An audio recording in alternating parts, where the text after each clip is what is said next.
this is A Somaiah, working as assistant professor in the Department of Mechanical Engineering at the Institute of Aeronautical Engineering. So today I am going to discuss about surface tension of liquids, fluid mechanics and missions. So surface tension is defined as the tensile force acting on the surface of a liquid in contact with a gas or in the surface between two immiscible liquids such that the contact surface behaves like a membrane under tension. So it is denoted by a Greek letter sigma. In MKS units, it is expressed as kilogram force per meter, while in SI units, it is expressed as Newton per meter. So whenever, if you consider various liquid particles under fluid at rest, see these are the various fluid particles. See here, particle A and this is particle B. Like this, there will be number of particles. So some particles will be like this.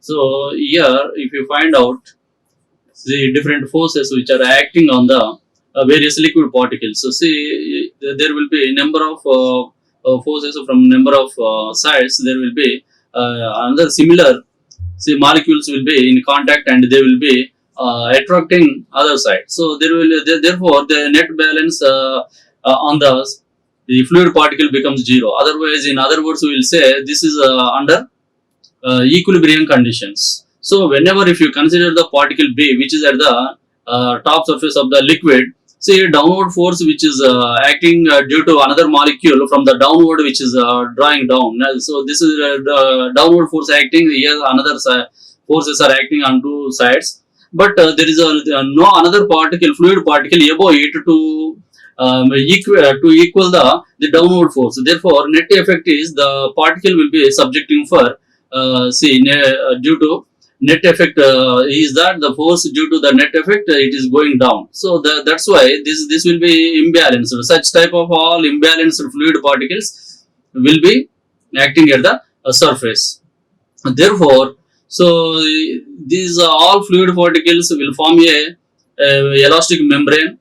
So whenever some less weight objects, otherwise insects which are moving over a fluid surface, they may not dip into the liquid because of there will be a elastic membrane.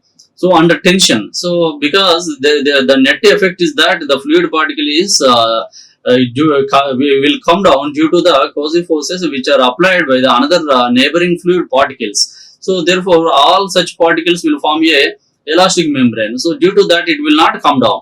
So therefore, this type of phenomena is known as surface tension. So this is denoted by sigma. Otherwise, simply you can call it as the force acting upon a unit length, Newton per meter.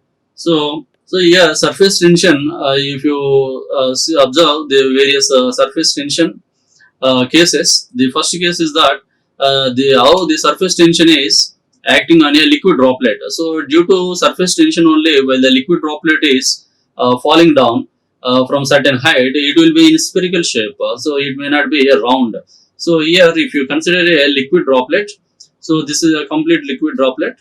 So if you cut it into two halves, so on the circumference there will be surface tension due to a tensile force. It is acting like this. This is a surface tension force. Tensile force due to surface tension. Otherwise, and pressure force will be acting inside of the droplet. So these are the two forces you can find out when the droplet is cut into two halves. So for equilibrium condition, you have to make equal and equate it. So that you will find out what is the net surface tension acting on the circumference of the droplet. See, surface tension on a liquid droplet. Consider a small spherical droplet of radius r. Okay, on the entire surface of the droplet, the tensile force due to surface tension will be acting. So let sigma is equals to surface tension, where P is the pressure intensity inside the droplet, which is in excess of the outside pressure, and small d is the diameter of droplet. So let the droplet is cut into two halves. The forces acting on one half will be tensile force due to surface tension is sigma into circumference, where circumference is sigma into 5d. So this is one force, tensile force, due to which so on the tensile force Ix on the circumference of the droplet, the half of the droplet. So whenever you cut into two halves, another force is pressure force on the area.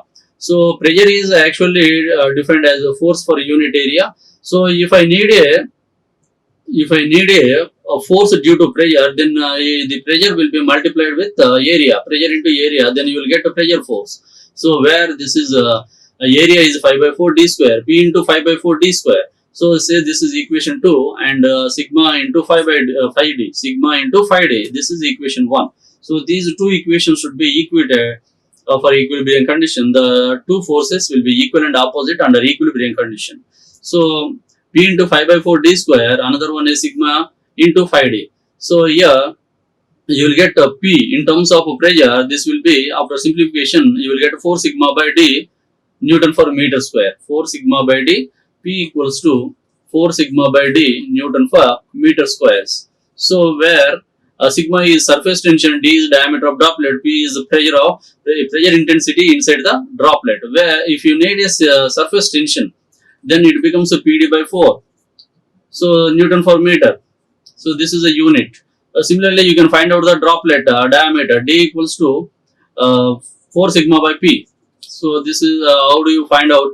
So various parameters of a liquid droplet whenever it is subjected for surface tension. So P equals to 4 sigma by D is the pressure in a liquid droplet. So the above equation shows that with the decrease of diameter of the droplet, pressure intensity inside the droplet increases. So from this equation you can say that as diameter comes down, pressure increases. So these two are inversely proportional. So this is how surface tension acts on a liquid droplet. The next surface tension on a hollow bubble or soap bubble. So if you take this example, so if you take a liquid droplet, the inside the liquid, there will be a liquid, and outside there is a air. So therefore, so inside only one contact, and but this is in contact of air outside. So but if you consider a hollow bubble, there will be air inside and there will be air outside. Therefore there are two contact surfaces if you consider a soap bubble or hollow bubble. So that we have to consider, and we have to derive an expression. A hollow bubble, like a soap bubble in air, has two surfaces in contact with air, one inside and other outside, each one of which contributes the same amount of tensile force due to surface tension. Thus, two surfaces are subjected to surface tension. In such case, we have the surface tension on a hollow bubble is one is tensile force due to the surface tension. So since there are two contact points inside and outside, we have to multiply the force due to surface tension sigma into 5d actually. But this is in contact of two fluids inside and outside. Therefore, you have to multiply with 2. That's why it is known. This is 2 times of sigma into 5d. So this is a tensile force acts due to surface tension on a soap bubble. So next, the pressure force acting on the hemispherical section of the soap bubble is same as in the case of droplet, and it is equal to, the pressure force is equals to P into area, pressure into area, the force due to pressure. So where P into area is 5 by 4 d square. So these are the two equations. So for equilibrium condition, we have to equate so that we will find out how much of surface tension or how much of pressure is acting. So thus equating these two forces, we will have after simplification 8 sigma by d. So this 8 sigma by d, it denotes P equals to 8 sigma by d denotes the pressure inside of the bubble, so which is excess of outside. So similarly, this is in the units of Newton per meter square, where sigma is PD by 8. This is Newton per meter. This is a surface tension. Like this, you can find out any parameter. So here also, as diameter decreases, pressure intensity is going to be increasing. So this is how the surface tension acts on a soap bubble or hollow bubble. Now, surface tension on a liquid jet. You consider a liquid jet of length L and diameter D, and again you make it into two halves. So on these two surfaces, this is one L, another L is this. On these two L's, there will be a surface tension is acting due to tensile force. So this is one. You have to consider, then area becomes L into D. So this is the area as you are cutting a L into two halves, liquid jet into two halves. So therefore area becomes L into D, not 5 by 4 D square.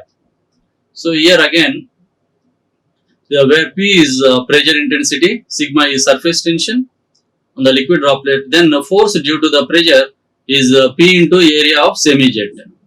So area of semi-jet is LD, length into diameter of the jet, then you will get a P into L into D. Say this is expression 1 due to the pressure, and surface tension force is sigma into 2L. Surface tension is sigma, and L on 2L it is acting as we have seen. So therefore sigma into 2L is the surface force due to surface tension. So we have to equate these two equations. P L D is equal to sigma into 2 times L. So from this P equals to 2 sigma by D. P sigma 2 sigma by D Newton per meter square. Otherwise sigma equals to PD by 2 Newton per meter. So this is how on a liquid jet it acts. So there are three cases. One is a liquid droplet, another one is a hollow bubble, and the third one is on liquid jet. How the surface tension will vary from in each case. Now we will go through a problem related to a surface tension on different cases. Okay, the problem is the surface tension of water in contact with the air at 20 degrees centigrade is 0.0725 Newton per meter. So this is the value of surface tension 0.0725 Newton per meter. So this is one given parameter. Other one, the pressure inside a droplet of water is to 0.02 Newton per cm square greater than the outside pressure. So the P value is given as 0.02 Newton per cm square. So you have to convert this centimeter square into meter squares. So then you have to multiply with 0.02 into 10 power 4 Newton per meter square. Now what you have to calculate is the diameter of the droplet of water, where we have the equation of, since it is a water droplet, so which type of expression we have to use out of three cases is the surface tension due to surface tension on a liquid droplet, that is P equals to 4 sigma by D. So where you have to calculate diameter, then it becomes D equals to 4 sigma by P. So here 4 into where sigma is 0.0725 by pressure 0.02 into 10 power 4. So this is a approach. How do you calculate the diameter of the droplet? See here we will see the answer for the diameter. The surface tension we have taken pressure 0.02 into 10 power 4, and diameter will be calculated as 1.45 mm. Otherwise, so that is in meters, 0.00145 meters, otherwise 1.45 mm. So this is the answer. How do you calculate based on the given problem? The surface tension is to be applied. We have to recognize which type of case it is, whether it is a liquid droplet or whether it is a hollow bubble or whether it is a liquid jet. Based on that, we have to apply the appropriate formula. Then we have to find the required. So in this problem, find the surface tension in a soap bubble of 40 mm diameter when the inside pressure is 2.5 Newton per meter square above the atmospheric pressure. So here we have to calculate surface tension sigma how much. So in a soap bubble, the case is soap bubble. That is very clear, soap bubble. So, and what are the given parameters? Diameter is 40 mm. 40 mm is the diameter. If you convert into meters, then you have to multiply with the 10 power minus 3 meters. It will be like this. When the inside pressure is 2.5 Newton per meter square. This is in SI unit. So above the atmospheric pressure. So therefore, yes, a soap bubble. Since it is a soap bubble, the appropriate formula is P equals to 8 sigma by D. So here, what you calculate is sigma PD by H, where pressure is 2.5 into diameter 40 into 10 power minus 3 by H. So this is the surface tension. So after simplification, you will get 0.0125 Newton per meter. So this is the answer for surface tension. How do you calculate in a soap bubble? Next, another problem is that the pressure outside the droplet of water of diameter is 0.04 mm is 10.32 Newton per cm square atmospheric pressure. So calculate the pressure within the droplet if surface tension is given as 0.0725 Newton per meter of water.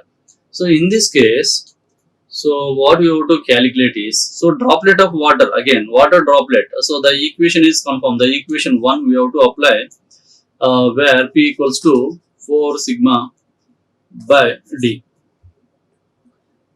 That is clear, but here uh, diameter is given as D equals to 0.04 mm. Okay, now it should be converted into meters, 10 power minus 3 meters, and the pressure, outside pressure is taken as 10.32 Newton per cm square. So this you have to convert into Newton per meter square by multiplying with 10 power 4. 10 power 4 Newton per meter square. Then you will get pressure. Calculate the pressure within the droplet if surface tension sigma is given as 0.0725 Newton per meter. Okay, so what do you calculate is, the calculate the pressure within the droplet. What is the pressure within the droplet of pressure is, it is pressure, that is how much of excess to the atmospheric pressure plus what is the pressure occurring inside. So if you sum up these two, you will get the total pressure. So for that we have to calculate first of all what is the pressure acting inside. So here diameter of droplet we have converted, and similarly the pressure is also converted into SI units. Now surface tension is given as 0.0725 Newton per meters. Okay, the pressure inside the droplet in excess of outside is P equals to 4 sigma by D, as per is a liquid droplet. This is the case of liquid droplet. Surface tension acting on a liquid droplet. Therefore, P equals to 4 times sigma. 4 times sigma. Sigma is 0.0725 divided by diameter of the droplet 0.04 into 10 power minus 3. Then you will get 7250 Newton per meter square. Otherwise 0.725 Newton per cm square. So because this is the inside of the droplet, this is the pressure. Outside pressure is 10.32 Newton per cm square. That's why we are converting this Newton per meter square again into Newton per cm square, because outside is 10.32 Newton per cm square, that is given. So it may be in Newton per meter square also. There is no problem. Either Newton per meter square or Newton per cm square. So after conversion, it is 0.725 Newton per cm square. Now we have to find out the required. The pressure inside the droplet is equals to P plus pressure outside the droplet. P. So this is inside. How much the pressure acting inside is 0.725. 0.725 plus 10.32. This is pressure outside. Outside of the droplet. Therefore, totally you will get 11.045 Newton per cm square. This is the answer. So not this will not be the answer.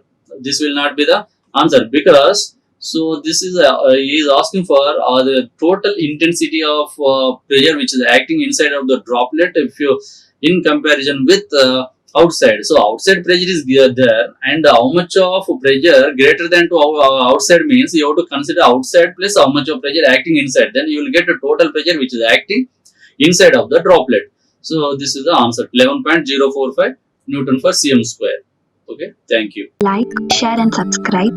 Hit the bell icon for more updates.